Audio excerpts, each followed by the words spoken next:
Okay, we pick up where we left off on the last video. We're looking at problem 21. This is also a type of a question that can be answered immediately as long as you know what to look for. And in problem 21 it says, what's the maximum number of real roots of the equation 2x to the 6th plus x to the 4th minus 5x squared plus 1 equals 0 can have? Now this is a lot like saying what's the maximum number of zeros of the function f of x equals 2x to the 6th plus 4x or x to the 4th minus 5x squared plus 1 can have, and stuff like that. And it has to do with the degree. If you know the degree of the polynomial equation or polynomial function, in this case it's an equation, and I do know the degree. The degree is the exponent for the variable x, the highest exponent of any of them, and it's a 6. That tells me that there's as many as 6 possible real roots or solutions to the equation. So that's easy. You just have to remember that the maximum number, it might have less. In fact, when they say it might have less for real roots, it's because sometimes you have imaginary roots. But the most it can be is 6. Okay? It's either going to be like 6, or it's going to be like 4, or it's going to be like 2, because imaginaries pair up. So if you have one complex one that's not a real number, it's an imaginary number, you have its conjugate as well. So, but the maximum number is equal to the degree of the equation. So that one's pretty straightforward. Next thing up, the good old rational root theorem. Sometimes it's called the rational zero theorem. And we're going to do a quick review here, if I can find my piece of paper that I wrote this stuff down on. Oh, there it is. Okay, let's see if you can read that here. There it is. By the way here, this is talking about polynomial functions and such, or the roots of the equation. That's what I was mentioning before. The same numbers that are zeros for this function are the roots for this equation, as long as the polynomials are the same. And here's what I was talking about just a minute ago. The degree of a polynomial tells you the maximum number of zeros of the function. And in this case, it was talking about real zeros. So you could have as many as 6. You might have less if some of the zeros or some of the roots are imaginary. Now, the rational root theorem or the rational zero theorem, whether you're talking about an equation or you're talking about an equation, so equal to 0. Whether you're talking about an equation or you're talking about a function, says that if you have a polynomial equation, possible rational roots to this equation are in the form p over q, where p is an integral factor of the constant term, the one that doesn't have the x, and q is an integral factor of the lead coefficient. That's the number that's in front of the highest degree term. That's the number that's in front of the x to the n in this case. So what we're going to do is we're going to list all the different possible p over q's to figure out what our possible rational roots are, or rational zeros if it's a function. So let's get back to here. Okay, this paper does not want to cooperate. Here we go. Now I think I got it more centered here. So in this case, let me bring over a sheet of paper here that I can write on. I have 2x to the 4th plus 3x to the 2nd minus 7x plus 3 equals 0. Now it doesn't say find the zeros or find the roots, the rational roots. It just says what are the possibles. So this is your constant term, which means p could be any integer that divides into 3. So it could be positive or negative 1. It could be positive or negative 3. Those are the only integers. And q is a factor of the lead coefficient, which in this case it's the 2. Not just because it's the first term written down, but it's the highest degree. It's x to the 4th. These are all of lesser degree. X to the 2nd, x to the 1st, x to the 0. So q is the lead, 2 is the lead coefficient, and q can be any integer factor of 2, which could be positive minus 1, positive minus 2. So p over q could be any one of these numbers over any one of these numbers. Any one of these over any one of these. So I'm going to just kind of systematically do it. First I'll put it over q here. So I could have plus or minus 1 over plus or minus 1. Well, plus or minus 1 over plus or minus 1 is plus or minus 1. Or I could have plus or minus 3 over plus or minus 1, which would be plus or minus 3, because 3 over 1 is 1. Then I could also have plus or minus 1 over plus or minus 2. That would be plus or minus a half. Now you probably can't see this anymore because I am definitely off the screen now. And it could be this over this, plus or minus 3 over plus or minus 2 would give me plus or minus 3 halves. And those are the possible rational roots to that equation. Now let's see if there's one that matches that. Well, it looks like, what did I have? I had a half and 3 halves. It looks like it's answer C. There's the plus or minus 1, the plus or minus 3, the plus or minus a half, the plus or minus 3 halves. All right, next guy up. Now that's not a tough problem. A tougher problem would be if they asked you to find the rational zeros, because this is 4. You could have as many as 4 of them, right? What I was talking about before. So you could have as many as 4 rational roots to this thing. And you would have to go through this list and do some synthetic division to see which ones give you remainders of 0. Okay, and I think we get to one of those a little bit later on. I'm not 100% sure. Next problem up. Says, find one of the factors of 4x squared minus 12x plus 9. Now, that's an Algebra 1 question. I don't know why they have that one on this review, because that's something, I know that he did, or she did some review of factoring. But that's all that is to factor this thing. So I have 4x squared minus 12x plus 9. Now I look at this trinomial, and the first thing I do when I try to factor is to see if there's a GCF. And the GCF is 1, so there's not much help there. So then I notice there's 4 terms that I might try to factor it like reverse FOIL. Or if you want to, you can use the bottoms up. You may remember me explaining the bottoms up before, where you take this number times the 9, you get x squared minus 12x plus 4 times 9 is 36. Then you can break it a little bit more easily with an x and an x, because now my lead coefficient's a 1. Looks like a minus 6 and a minus 6, 2 numbers whose product is 36, whose sum is negative 12, would be negative 6 and negative 6. And then since I multiplied by 4, I have to divide by 4, and both of these reduce. I get x minus 3 halves times x minus 3 halves, and now we get the bottoms up. We bring it from the bottom up in front. We bring it from the bottom up in front. And so I have 2x minus 3 times 2x minus 3.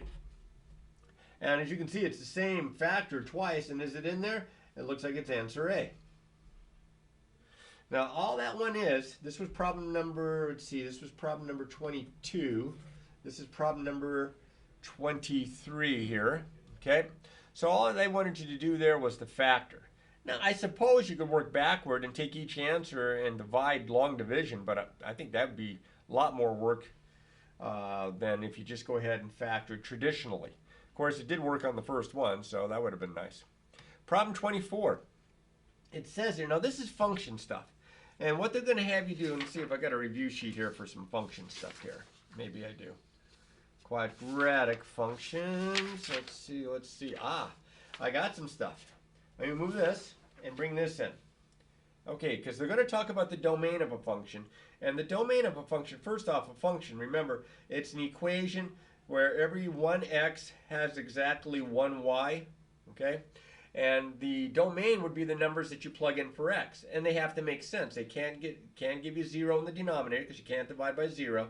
And they can't give you like a square root of a negative number or a fourth root or any even root. You also can't have a log of a non-positive number, so I think we're going to get to that a little bit later on in the section on logarithms here. But the domain of the x is the range of the y's. So whatever you plug in for the x, the y values that go with those x's make up the range. And there's some stuff here that has to do with operations. F plus g of x is f of x plus g of x. That's pretty simple. F minus g of x is f of x minus g of x. You're not distributing. It just kind of looks that way. F times g of x is f of x times g of x. And of course, f divided by g of x is f of x over g of x as long as the denominator doesn't equal 0, because you can't divide by 0. And here's the one that some students mess up with. This is the composition operation. F circle g of x, or f composed g of x, is f of g of x. And that's a little bit kinda what the next problem looks like, a little bit there. Okay, so you need to remember these. And let's go over here. Oh, let's get a piece of scratch paper handy. And this is problem number 24. Problem 24 says, if f of x is equal to 3x squared, what's f of x minus 3? So all they want you to do is they want you to replace the x with x minus 3. It was replaced here, now you have to replace it here. So it's 3 times x minus 3 squared. Now, they didn't leave the answer in that form. As you can see, the 4 choices are all expanded. So you're going to have to multiply it out. So first I multiply x minus 3 times x minus 3. Remember, you got to do FOIL. Don't just jump to like x squared plus 9 or something like that. You got to do FOIL. First is x squared, outer is minus 3x, inner is minus 3x, and last is plus 9. Oh, you probably can't see that now. Here you go. Now you should be able to see it. So I have 3 times x squared, if I combine like terms, minus 6x plus 9, and then I just distribute. 3x squared minus 18x plus 27. And that looks a lot like answer C right here. That's not so bad. Now, I was talking about domain and range just a minute ago. Look at this next problem here. This is problem number 25. And it has to do with domain and range. It says, what is the range of the function, and this is your function here, f of x is equal to the opposite of x squared minus 2. Now, they put that negative there to mess with you. Don't get worried by it. And it says that the domain is -4, -2, and +1. So the domain are the x's. This is what you're going to plug in for x. The range are the y values. So you have to find, let's see if I have space here. I do, barely. So you have to find f of -4. Now, if you plug -4 in here, the opposite of -4 is +4. Squared minus 2, so that's 16 minus 2, that's 14. That's one of the numbers in your range. Now let's see. These two have a 14 with them. These two do not, so it can't be A or C. It's got to be B or D. And then I plug -2 in. F of -2 would be the opposite of -2 is 2. 2 squared minus 2, so that's 4 minus 2, that's 2. So that's a number in the range. This one's got a 2, this one's got a 2. One more to go. Let's plug in +1. So this is f of, now, when you take the opposite of +1, you get -1. But when you square -1, -1 times -1 is +1. So I get 1 minus 2. That's why they put that negative in there, to mess with you, to mess you up on your signs if they could get you. So be careful there. And then 1 minus 2, of course, is -1, and then that matches, it looks like, answer D. Okay, there's your range. All right, next problem up. Scoot this over here a little bit. Get this paper ready in case I need it. And now we're looking at, if I can bring it down enough. Oh, I got to bring it down a little further. There we go. Now we're looking to do an operation here. We're doing f of x minus g of x. Now, just a couple of minutes ago, I said that f minus g of x is f of x minus g of x. You're just going to subtract the two functions. So in this case, I'm going to bring this over here, scoot this a little bit further so I have some space. You're going to find f of x, this is problem 26, f of x minus g of x. Well, f of x, now I'm going to put f of x in parentheses here. Parentheses, I'm going to put the quantity 2x minus 3, quantity squared plus 5. That's this guy. Now, they're messing with you again. They put this in here. They could have expanded it, but they didn't. They're going to leave it up to you to expand. And then you're going to subtract from this, and this is where it can get a little tricky. Don't forget your parentheses because you're subtracting the whole thing. You're subtracting g of x, which is x to the third, plus 2x squared, minus 3x minus 6. All right. Now, the first set of parentheses here, since there's nothing in front that I'm distributing by or taking the opposite of, I can just drop those. But I am going to try to simplify this by squaring this out. And I get 2x minus 3 times 2x minus 3, a little scratch work here. That's 4x squared minus 6x plus 9. So that's 4x squared minus 12x plus 9. And then I have a plus 5. Right? Plus 5 on each one of these. So that's going to be 14 there. I'm going to have 4x squared minus 12x plus 14. And I'm subtracting from this mess. Now, I'm going to go ahead and write it down one more time with the parentheses here because you have to subtract every term. It's as if there's a -1 there that you're distributing by. Oops, 4. So I have 4x squared minus 12x plus 12. This would be -1 times x squared is x cubed is minus x cubed minus 2x squared, negative times negative, plus 3x, negative times negative, plus 6. And then you just have to simplify this to match your answer. Oh, can you see that? Oh, maybe not. There you go. Now you should be able to see it okay. So if I'm, well, I only have 1x to the third thing. I have a negative x to the third. I have a 4x squared and a minus 2x squared. That's a plus 2x squared. These like terms right here. Then I have minus 12x and plus 3x. That's minus 9x. And then I have a plus 12 and a plus 6. That's a plus 18. And does that match an answer? It does not. Uh-oh. Oh, that's because I wrote down the wrong number. Sorry about that. I faked you out. That's a 14 there, and I wrote down a 12. I have no idea why. I guess I'm just getting old and stupid here. So that's a plus 14, and that's a plus 6, and that's a plus 20. I am so sorry. I'd like to say that I did that on purpose just to show you how easy it is to make a silly mistake, but I just messed up. So it should match an answer now. Does it match an answer? It matches answer B.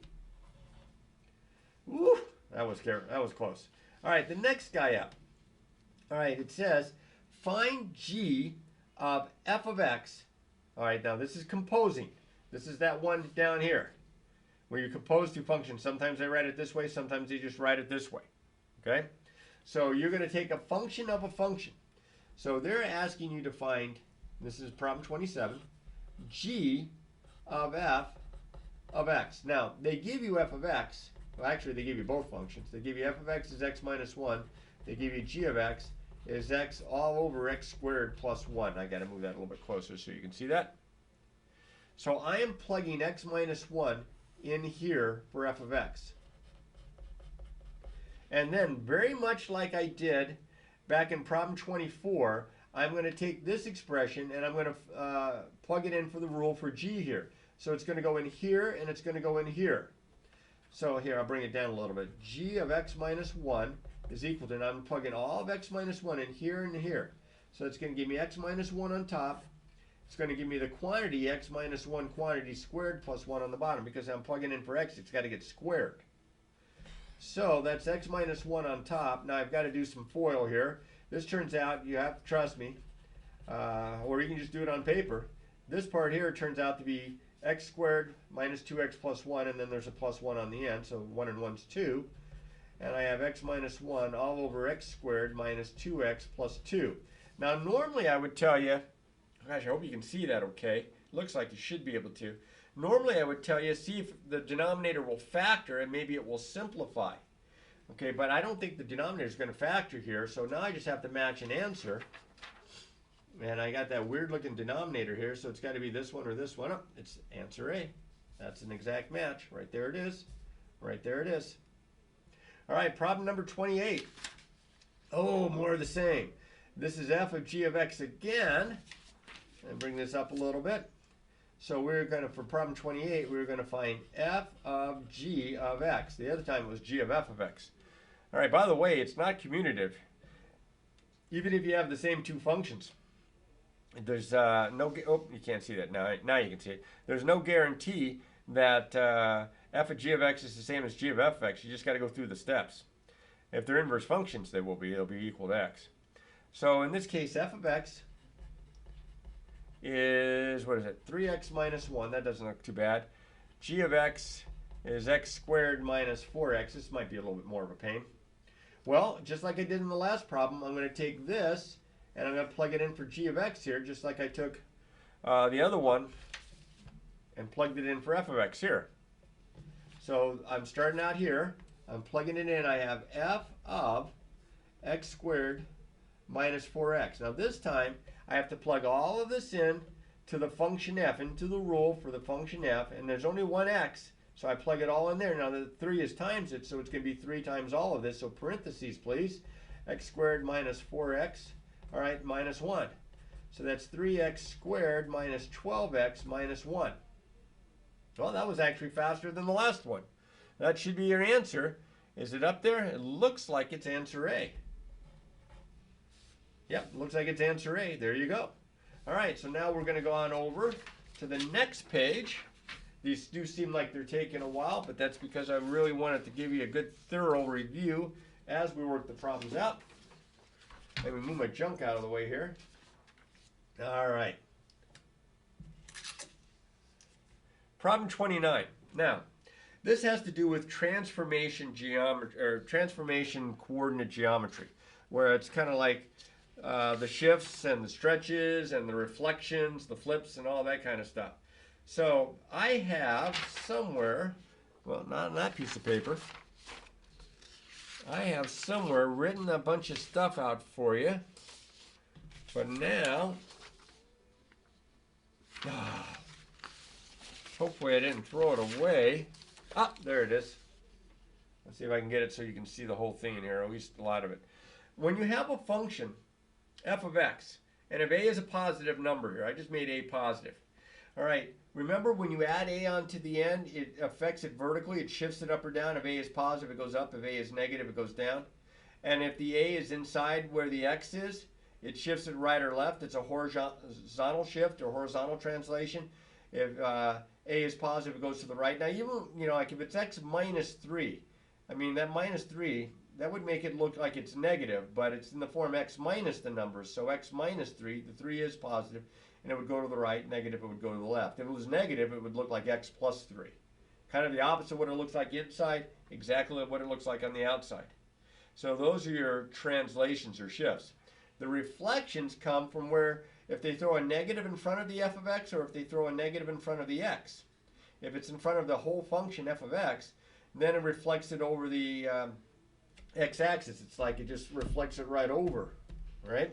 If it's the x is, or the negative is in front of the x, which a lot of times it doesn't write it that way because I don't see a lot of these kinds of reflections. But what happens is it reflects it in the y. It even flips it over this way or flips it over this way.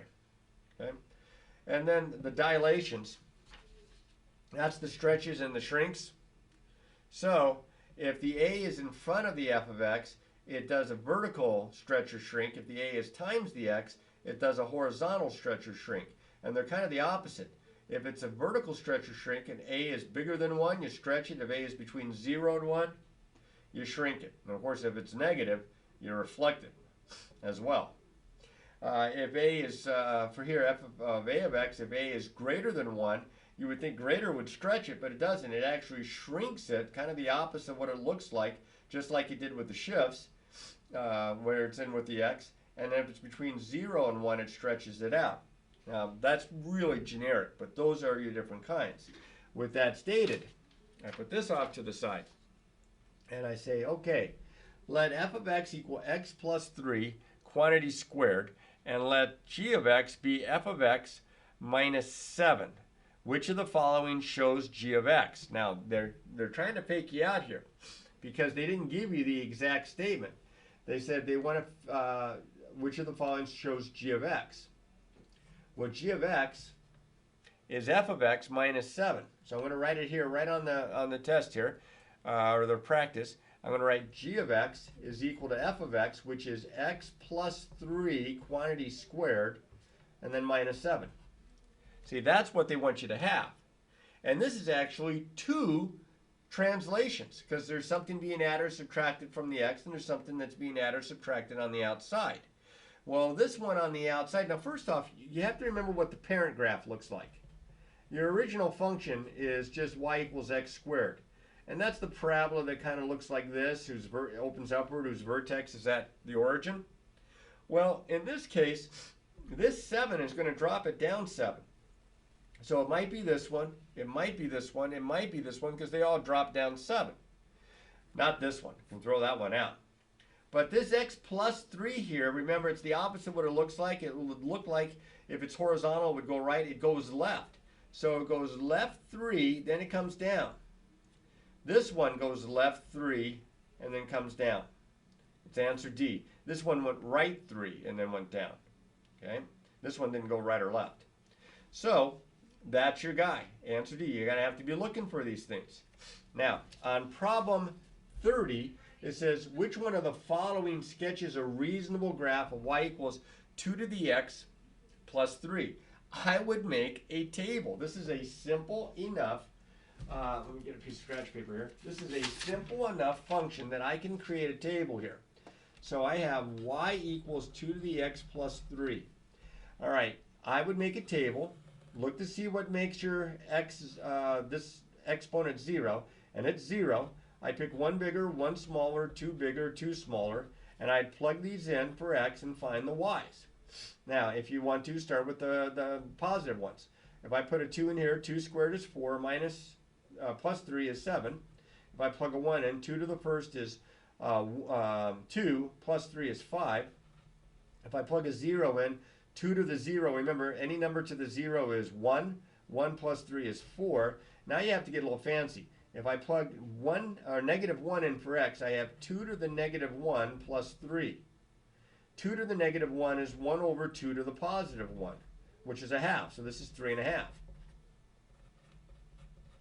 And then I'd plug the negative 2 in. So I'd have 2 to the negative 2 plus 3.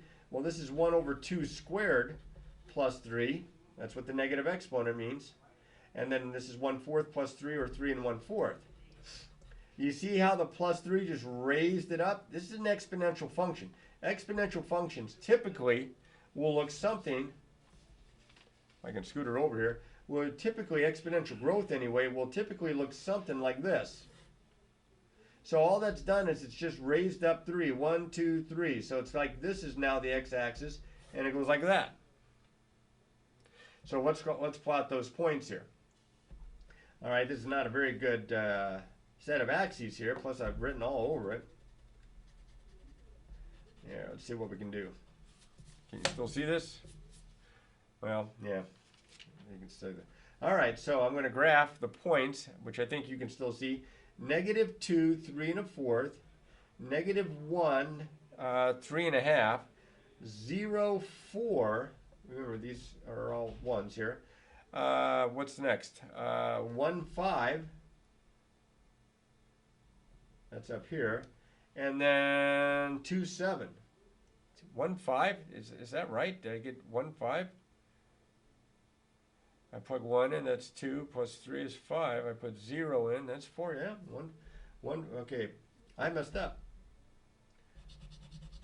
I thought my graph looked a little goofy. Sorry about that. Let's go up to negative 2, 3 1/4, negative 1, 3 1/2, 0, 4, 1, 5, and then this one's actually kind of off up to 7 here, and it looks something like this.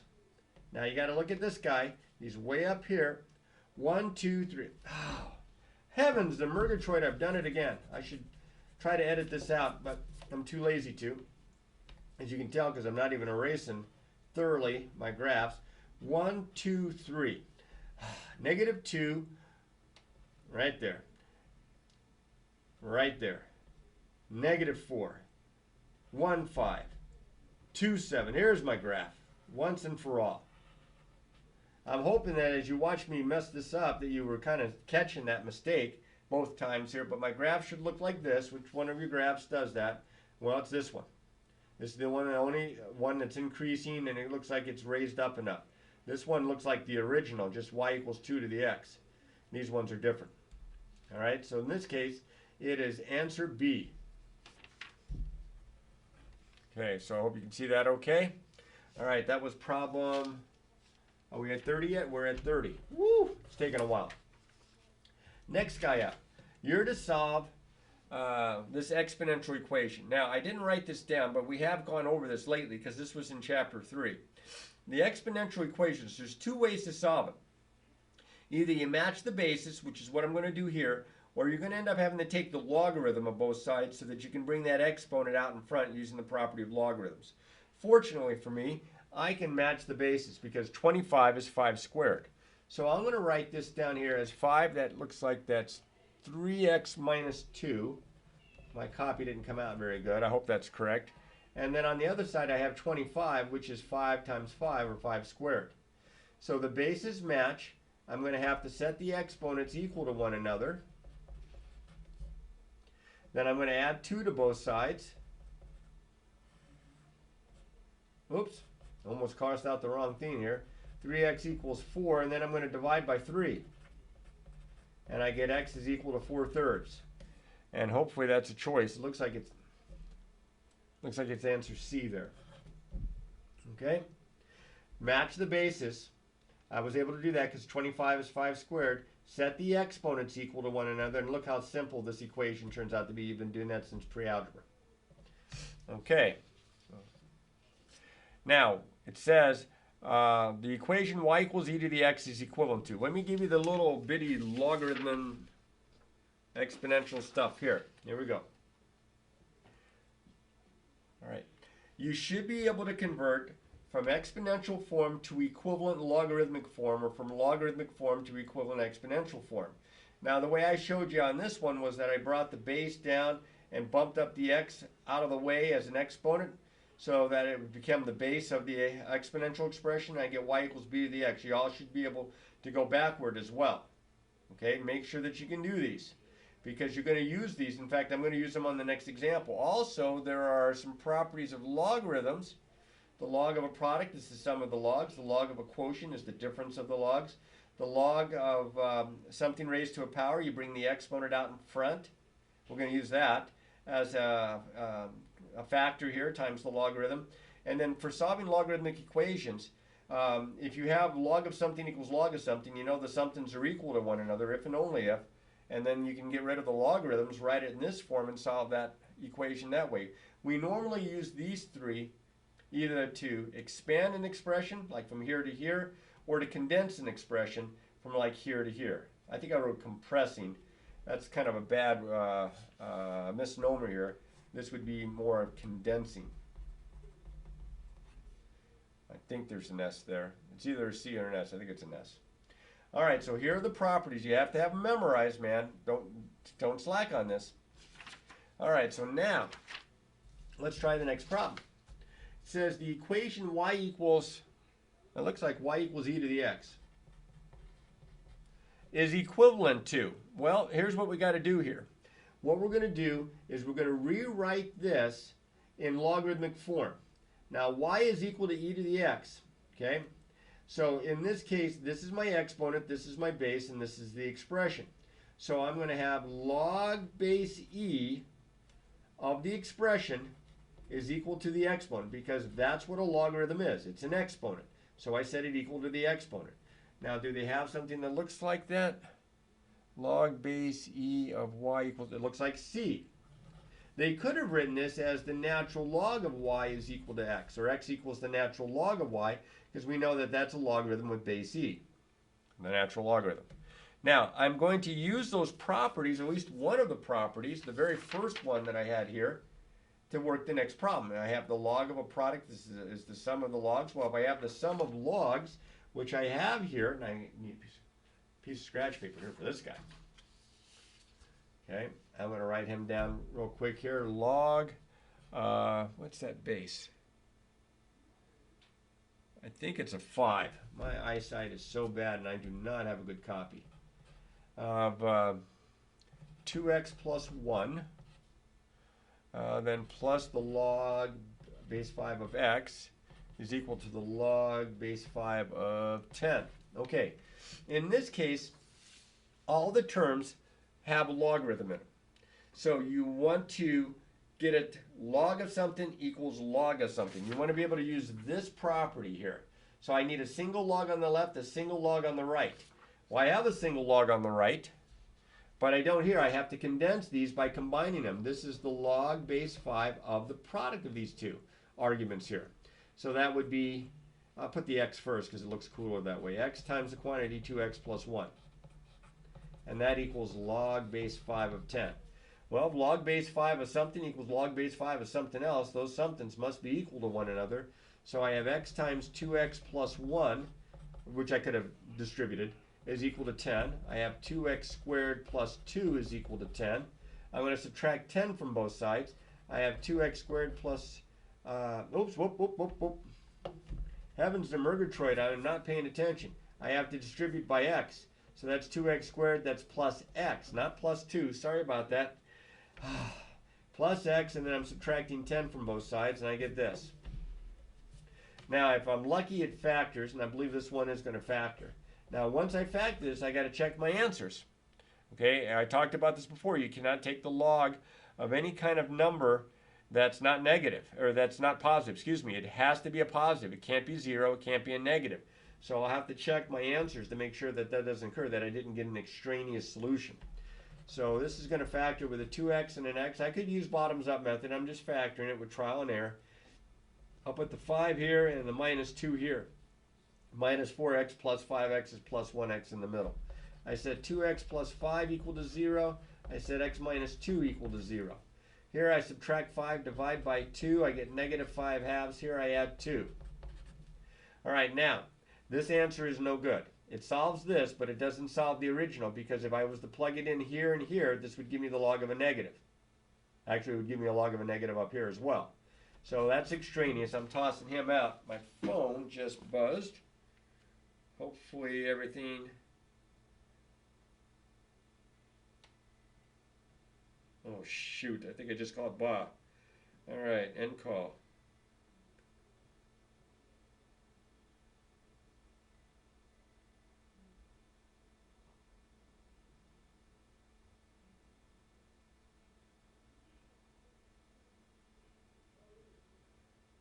Okay. I'm going to have to put my phone on so I can hear it. All right, there we go. Sorry about that. So anyway, x can be 2. If you plug the 2 in here and the 2 in here, they're both positive numbers, and that's going to be good. Now, what are my choices? Because I bet you a quarter that they have that as a choice. Where's my original problem? Well, I owe you a quarter. It's answer B. Okay, I thought for sure that they would have that. Is that okay? Yeah, you can see that all right. All right, next guy up. Now it says here, the expression log of m squared over 2n is equal to what? Now this is one of those ones where it's a single logarithm and they want to expand it. They want to do the expanding, so they're going to use the properties here. So let me write this one down, because this is one that's going to take more space than what's allowed here. I have the log of m squared over 2n. Now, here's what I'm going to do. I'm going to first, I can see I have this divided by this. I'm going to break it apart. I'm going to write the log of m squared minus the log of 2n. Now I do that because of this property right here that says the log of a quotient is the difference of the logs. And then I have a product here. So I'm going to break this apart. Now I got a minus sign in front, so be careful. This is log. In fact, actually I can kind of get this all in one time here. Because I have an exponent here, I can use property 3 and bring the exponent out in front. Property 3 and bring the exponent out in front. You can still see that. There it is. Property 3. So I'm going to bring the 2 out in front, right? This is 2 log of m minus, and then in parentheses, I'm going to break this apart using property 1, where I have a product, and I'm going to write it as a sum. So this is, get over there. So this is the log of 2 plus the log of n. Now, there are no answers that have parentheses. And you can automatically get rid of a and b because you got quotients there. So this is 2 log m minus the log of 2 minus the log of n. And that looks a lot like answer C. But look at answer D. If you didn't put that set of parentheses there, you would have jumped all over D as the answer. But the answer is C here with the minus. Okay, next page. This one's got a lot of problems on it. Okay, let me move this out of the way. And we start talking a little bit about rational functions. Now with the rational functions, the graphs have typically asymptotes. They don't always do, but they mostly have asymptotes and such. And you say, well, how do you know if it's a rational function? Well, it's a rational expression if it looks like a fraction with variables in it, and that's what 35 looks like. It says, which of the following represents the graph of y equals 1 over x squared minus 6? Now, if they let you use a calculator, I'd be all over that one. Okay, I just plug it into my graphing calculator and do it that way. But that's not going to happen most likely. So what you have to do here is you have to look at what your asymptotes are. Now you can find your asymptotes by taking, first off, if it's rational, set the denominator equal to 0 and solve for x. I get plus or minus the square root of 6. I have two vertical asymptotes. I have x equals the square root of 6, vertical line. I have x equals negative square root of 6. Now this one doesn't have any asymptotes. I knew it wasn't going to be this one. This is a parabola. This would be if it was x squared minus 6 over 1, and the other way around. This one only has one vertical asymptote, but these two guys have the same, looks like two vertical asymptotes. So it's either this one or it's this one. So now all you have to do is just kind of look at it. And you say, all right, is it above the x-axis here in the middle, or is it below the x-axis here in the middle? Take a number like 1. Or you could do, no, let's just go do it that way. Take a number here like 1. I'm going to plug 1 in. In this graph, it's below. In this graph here, it's above. I'm going to plug 1 in right here for x. So I have y equals 1 over 1 squared minus 6. I have 1 over negative 5. It's negative. Can't be this one. It's got to be answer D. I was able to determine that using the asymptotes and by plugging in some points. Well, really just one. And that told me that the answer was D. Next guy up. The graph of the function y equals 8 over x lies in which quadrants? Well, as you can see here, my denominator is equal to 0 when x is 0. Okay? That's the x-axis. And in this case, this guy right here, because the degree of the denominator is smaller than the degree of the numerator, the y-axis is when x is equal to 0. This gives me that the horizontal asymptote is the x-axis, y equals 0. So it's like here and here. Now, is my graph in these two or is my graph in these two? That's what you got to figure out. It's not going to be in anything other than these two or these two because the x is to the first power. So just plug in a number. Plug in a number like 1. If I plug in a 1, I get 8, and that's up here. So it's going to be in the first and third. Answer A. If I had plugged 1 in and got a negative number or something like that, then it would have been in the second and fourth. So you can kind of see that. But again, that's an easy sketch. You just plug in a few numbers to kind of get an idea, but you need to know the asymptote. Speaking of asymptotes, somewhere I have some notes on rational functions. Ah, there it is. This is a mess. I don't know if you're going to be able to read all this. All right, so yeah, some of this got cut off a little bit here. Vertical asymptotes. If I have a rational function f of x over g of x. Now remember, g of x can't be 0. I have vertical asymptotes. X equals a if I plug a in and it makes the denominator 0. You take the denominator, you set the denominator equal to 0, and you solve. Just like I did with the example, or the problem number 35. Okay? Horizontal asymptotes you can tell a little bit by the degree. The degree of the numerator, because the numerator and denominator are both polynomials, and the degree of the denominator. If the degree of the numerator, let's start off with this one. If the degree of the denominator is greater than the degree of the numerator, which it was in my example, then y equals 0. The x-axis is your horizontal asymptote. If they have equal degree in the numerator and the denominator, then it's y equals the ratio of the lead coefficients. I hope to show you an example of that here in just a little bit. And if the degree of the numerator is bigger than the degree of the denominator, there is no horizontal asymptote. There may be a slant asymptote, but only if the degree of the numerator is 1 bigger than the degree of the denominator. Then you have to divide, and you get y equals whatever the quotient is when you divide. That's your oblique asymptote. Okay, so we'll come back. All right, so now let's look at problem number 37. Find the horizontal asymptote. Well, I just talked about this. You got to memorize it. If the degree of the numerator is smaller than the degree of the denominator, which it is, this is degree 0, this is degree 1, then it is the x-axis, which is y equals 0. If they have equal degree, then it's a different ballgame, and I think we're getting to one of those right here. Next guy up. If f of x equals 1 over the quantity 2x minus 3, quantity to the third power, what are the asymptotes of f of x? Well, here we go.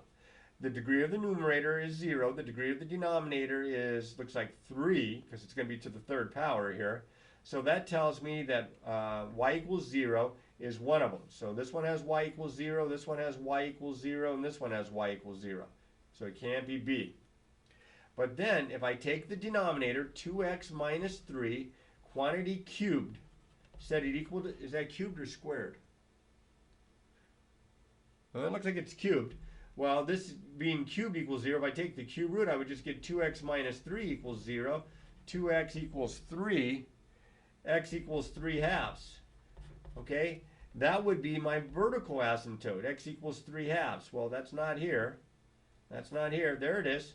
There's my answer. It's answer D. So you approach it the same way. Check the degrees for the horizontal. Take the denominator, set the denominator equal to 0 for the vertical. Same thing here. Now, you have to be aware of one thing.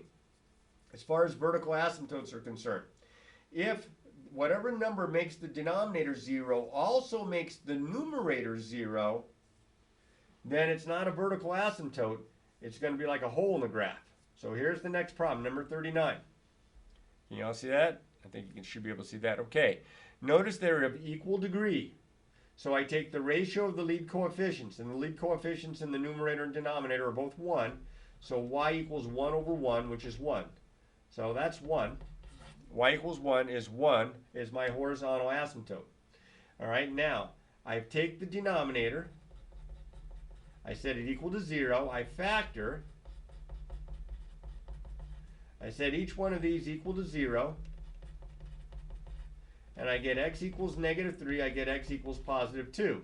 Now that looks like those would be my vertical asymptotes here. Vertical asymptotes. This is my horizontal asymptote. I just got to make sure of one more thing. I was just talking about this. Do either one of these numbers make my numerator equal to 0? So you can just plug in.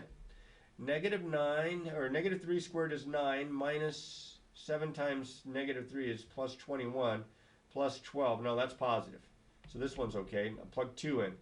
Let's see. 2 squared is 4, minus 14 is negative 10, plus 12 is 2. So these are both good. So it looks like it's going to be answer D. I have all three of them there. All right, find the equation of the slant asymptote. Now, they kind of did you wrong here, and I don't know if they would do this on the actual exam, but they gave you a problem in which both the numerator and the denominator have negative lead coefficients. And since you have to divide, you don't really want a negative lead coefficient. You would like to have them positive to make the work a little bit easier. So since both of them are negative, I am going to multiply top and bottom by negative 1. Now I have to distribute on top, I have to distribute on the bottom. I would get 3x squared plus 4x minus 1 all over x minus 5. If I do that, life is much simpler for me. So remember, I have to divide, and because of the way this is set up, I can use synthetic division. Put a 5 right in here. 5 because it's in the form x minus the number is 5. Bring the 3 down, then you multiply, then you add, then you multiply, then you add, and this is your remainder. So this is my quotient right here. That's my constant, that's my x. So I have y equals 3x plus 19. Hopefully you can see that. Yep, you should be able to see that. And does that match an answer? It matches answer A. Okay. Next guy up. Now this is back to operations of functions here, but they've got a twist to it because most likely it's going to simplify. You're given that f of x is equal to 6x minus 12, and you're given that g of x is x squared minus 4, and you're asked to find g of f of x. Now it looks like an operation of functions problem, and it is to a certain point, but you're also going to try to simplify this, so be aware of that. So up top I have g of x, which is x squared minus 4, and on the bottom I have f of x, which is 6x minus 12. Now if you leave your answer like this, they're probably going to mark it wrong. In fact, there's no answer that looks like this up there. So you factor to see if it simplifies. X minus 2 times x plus 2, difference of squares. GCF of 6, that would leave an x minus 2. Oh, look at that. Isn't that nice? So I end up with x plus 2 all over 6. Now, you can't cancel the 2 and the 6 because that's a factor. That's a term. You can only cancel factors. So that's my answer, and hopefully that matches 1, and it looks a lot like answer D. All right, problem 42. This time you're composing functions. Now we did that just a little bit ago. You're finding g circle f of x. I'll raise this up a little bit. This was 41 here. This is 42. So I'm going to raise it up a little bit here. This is g of f of x. Can you see that? I think you should be able to see that. Your f of x, your inside function, is defined to be, looks like 2x squared minus 5. So in for this, I'm going to put this 2x squared minus 5. And then I'm going to plug all this in. My rule for g, I'm going to have to plug it right in there for that x. And I would get 8 minus 3 times all of this. So parentheses. Then distribute. I would get 8 minus 6x squared plus 15. And let's see how they wrote their answers out. Well, they didn't write them out anywhere special. So I'll go ahead and combine like terms. I get 23 minus 6x squared, and that looks just like answer B. Okay. Now you got to practice with your functions in your algebra there. Be very careful with that. All right, last page. Okay, now it talks for just a little bit. Let's see if I got it someplace on rational expressions. Exponents. Rational expressions. Good goggly woggly. I'm losing my mind. I can't even find the paper now. Too many papers. Not those. Not that. Not that. Better be on the back of one of these that I have over here. Not that. One more. Nope, there it is. It's at the bottom. Rational exponents. When your exponent's a fraction, the denominator is the index of the root. The numerator is the power that's being raised to, and you can put it inside the radical or on the outside of the radical. Okay? And you always want to make sure your radicals are in simplest radical form. Square roots, it's probably easiest to figure those out because those are the ones you had the most practice with. But remember what this means. This is the root of, or the index of the root, and this is the exponent that's raised to, whether it's on the inside or on the outside. With that said, you've got, I hope I can read it, looks like it's z raised to the 4/7. Oh, that's right. Let's make it look right, if I can here. Okay, so that's the index. So that's the 7th root. All right, and that's z to the 4th here. You either put the z to the, put the 4 here or the 4 on the outside. I'll put it inside for right now because I don't see any parentheses or anything. And does that look like one of them? Well, it looks a little like B, I think. Yep, that looks like B. Remember, the denominator of the rational exponent is the index of the root, and the numerator is the power that you're going to raise that base to. All right, now this next one is just the opposite. Here they give it to you and they in radical form, and they want you to write it in exponential form. So your base is 8. That's your radicand. The denominator is the index of the root. So that's a 4. I think that's a 4. And then the power that's being raised to, that's your numerator. So I have 8 to the 3/4, and that looks a lot like answer C. So those two problems are gimmies, as long as you can remember which goes where. All right, the next guy up, it says, in the expression, I can't read it, the 7th root of n, what is the meaning of the index number 7? Well, that kind of tells you what root it's going to be. It tells you how many times you have to multiply it times itself. Okay? So it says, it tells you what to divide by. No. It tells you what to multiply. It tells you to multiply n by itself 7 times. Well, not multiply n by itself 7 times. That would be n to the 7th.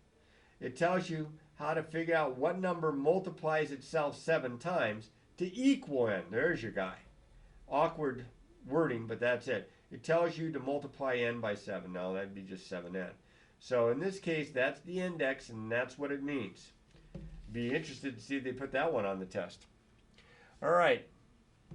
For which of these numbers n is the square root of n equal to n squared? So they want you to plug 0 in and see which, then plug 1 in, then plug 2 in to see which ones are true. So I'm going to take all 3 of these, because it could be more than one of them, and I'm going to just plug it right in. If it's equal, winner. If it's not equal, no. The square root of 0, does that equal 0 squared? Yeah. because the square root of 0 is 0 and 0 squared is 0. That one works. Plug 1 in. Does the square root of 1 equal 1 squared? Yeah, the square root of 1 is 1. 1 squared is 1. That one works. Plug 2 in. Does the square root of 2 equal 2 squared? No, this is 4. The square root of 2 does not equal 4. The square root of 4 equals 2, but not the square root of 2. Does not equal 4. So this one's no good. So it's 1 and 2. That's answer C. All right, the last one's here. They give you 3 different radicals. One looks like it's a 4th root. One looks like it's a square root. One looks like it's a 5th root, I would guess.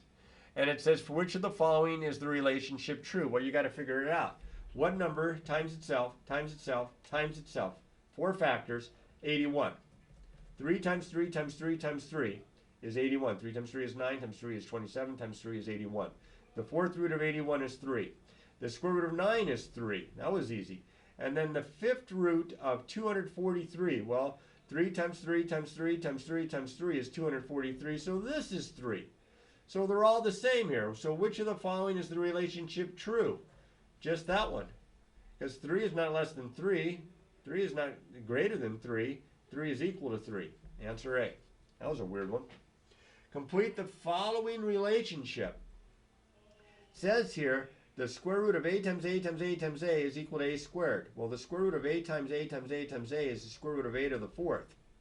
Or not equal to. We don't know if it's equal to.